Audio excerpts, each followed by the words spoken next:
Alrighty. So I think I'll try. I usually put like, I have a water bottle and I'll put my top in the door and like on the side.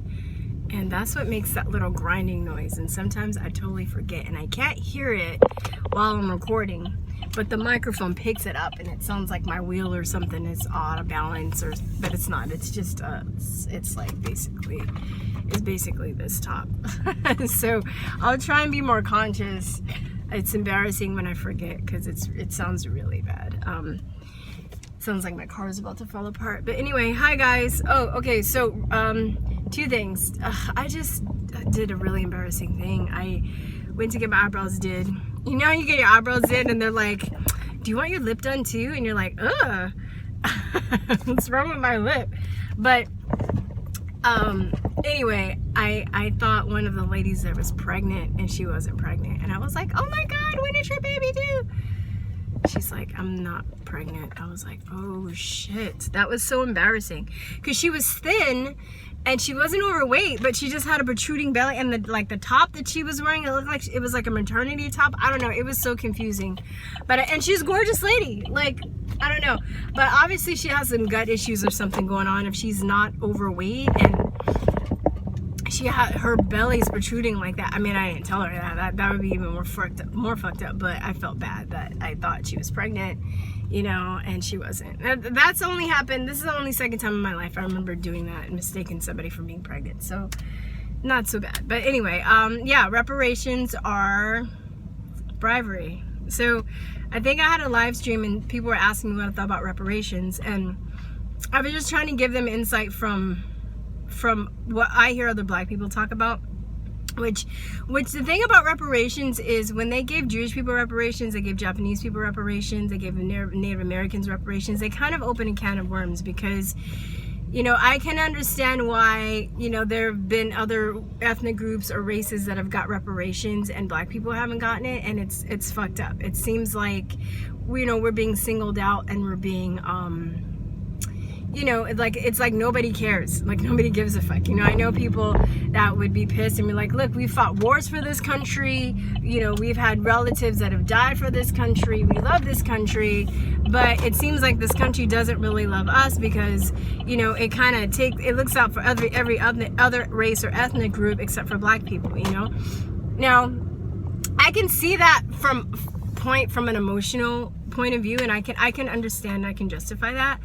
But in this case, reparations is they're using it.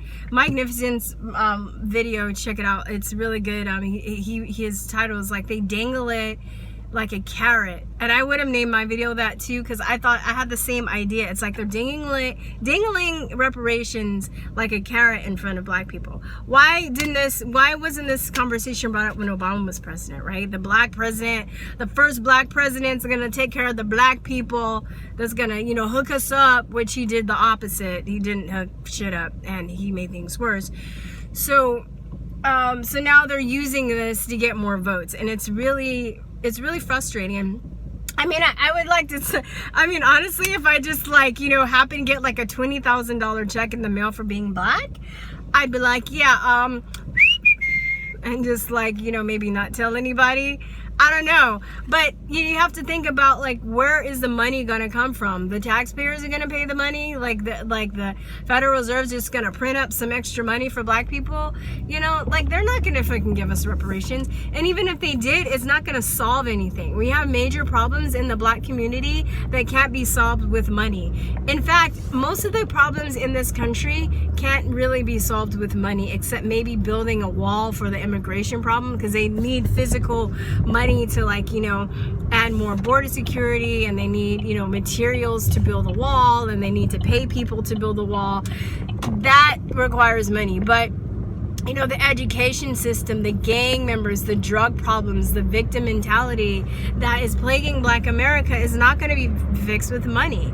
And, you know, the healthcare system, you know, if you guys watch this channel, I have a really radical view of allopathic doctors and the healthcare system. I don't think our healthcare system is going to be fixed with the current paradigm that we're living in, which is treating the symptoms and not looking at the whole situation. And until that happens, we're gonna have people that are sick and dependent on medication, and that's what the pharmaceutical industry wants, right? But I mean, the whole paradigm has to change. So as far as reparations goes, they're not going to change. It's not going to, even if we were granted reparations, it's not going to fix anything. And it's also just, you know, kind of keeping us in this victim mentality where we're fucking still slaves. We need people to, you know, give us shit, you know, and not take responsibility. And a lot of the people that are whining and crying about like slavery and, you know, the Jim Crow and stuff, they never even experienced real racism in their life, right? My parents had me like, they're in their mid-70s. They experienced like real racism, like having family members lynched, having family members tied to train tracks and shit. Like, I can't even imagine going through that type of racism and still being a decent human being and still not even being an angry or racist person. And they're not. And thank God my parents don't have that victim mentality, and they didn't instill that in my brother and I, even though my brother went to Berkeley and now he has that mentality. But I think that is also instilled through the education system. I don't know. I think I escaped. I don't know. It was a miracle. I don't know how I escaped that, because I easily could have gone down that route. I have my theories. I have my reasons as to why I think I don't have that I'm not in that paradigm at the moment. But yeah, it's so frustrating, and I don't know how many people are gonna fall for it, because I think a lot of black people are waking up to how the Democratic Party uses people and uses, you know, not just black people, gay people too. Like, are gay people gonna get reparations next? You know, like I said, I understand why people feel the way that they do about reparations, because it's just kind of like, you know, like I said, a feeling of being singled on or not appreciated when other races have been given the same thing. But at the same time, you know, I'm all for just being like, you know what, let's just stop it here, because, you know, even though they, you know, a can of worms was open with giving other people money for their suffering, you know, it's going to keep going on, because then they're going to be like, Mexicans are going to want reparations and this group's going to want reparations, and it's going to be never ending. So why don't we just stop it right here and take responsibility for our shit, walk away, hashtag walk away, and you know, really try to think about the problems that really need to be solved in the black community. Because have you ever seen that Dave Chappelle skit? I think he hits it right on the nose. Like, he like, if you guys can like Google, I'm sure it's on YouTube somewhere, like Dave Chappelle Reparations. He does this skit, if you guys haven't seen it, where like in an imaginary world in the future, black people get reparations, and what do they do with their money? They're fucking buying liquor, they're buying clothes, they're not really responsible with their money. And honestly, I think that's what will happen if we got reparations. And it's like you know, poverty isn't, it's a state of mind and a paradigm shift that needs to happen, right? Like, that's why you have so many lottery winners. Most lottery winners, even multi-million-dollar lottery winners, they go bankrupt within a few years, because they still have that poverty state of mind. That money is energy, right? Money is energy, what we give and what we give away and what we save. And I've had to learn that myself. You know, I did have that part. I don't think I have much of a poverty state of mind anymore. I work a lot and stuff, but now I'm being more thoughtful about how I spend my money, and also how I spend my time, because time is money and money is energy, right? Time is energy. They're both energy. They're both forms of energy. That's why I've chosen, you know, I don't hang around certain friends anymore, because they steal my energy when I could be learning a new skill, or I can be doing something to make more money, to have more freedom in my life, you know? And I look at like the black community, and we're just, you know, I know I'm being general, I know there are exceptions, but we're plagued with materialism, right? We're plagued with you know, like, we buy stuff we don't need, you know, like we talk about the liquor stores in the black community, but there's so many, like all the junk food, that's just as bad as all the liquor, right? It's because black people have a high incidence of like diabetes and all of these autoimmune issues, which is also, in addition to vaccines, it's also compound it by all the junk food that's in the store. Once I started eating healthy and I would go into the neighborhood, I'd just be like, I cannot even buy like chips. I can't buy candy. I can't buy this, like high fructose corn syrup and aspartame and all the salt in the chips and the hex baby cells that they're using for flavor enhancers. And once you understand all that stuff, you're just like, God, I can't even and then you understand how that also has an effect on mentality. I mean, I'm going on a tangent here because I think that's another form of mind control, all the chemicals and stuff that they're putting in the food.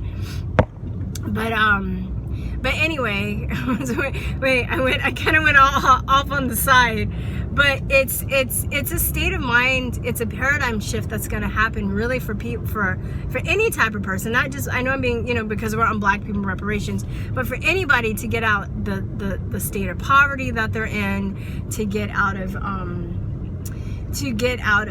this victim mentality, right? It's still slavery. It's like they have us plugged in mentally still. We're still, a lot of Black people are still mental slaves, and Democrats are the ones that owned the slaves, and Democrats are the one that started Jim Crow, and now they want to give us money, just like, slavery was a government program, the welfare system is a government program.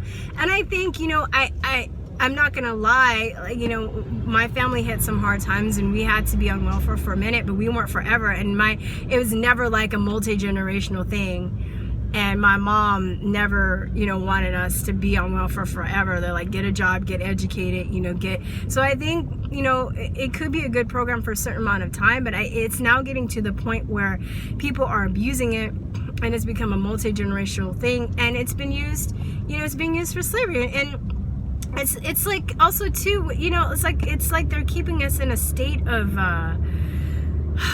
arrested development, right? Like we're fucking children. So it's like, when you live with your parents and you want to be independent, and your parents are like, you can't do stuff not as long as you're in my house, not as long as I'm paying your bills.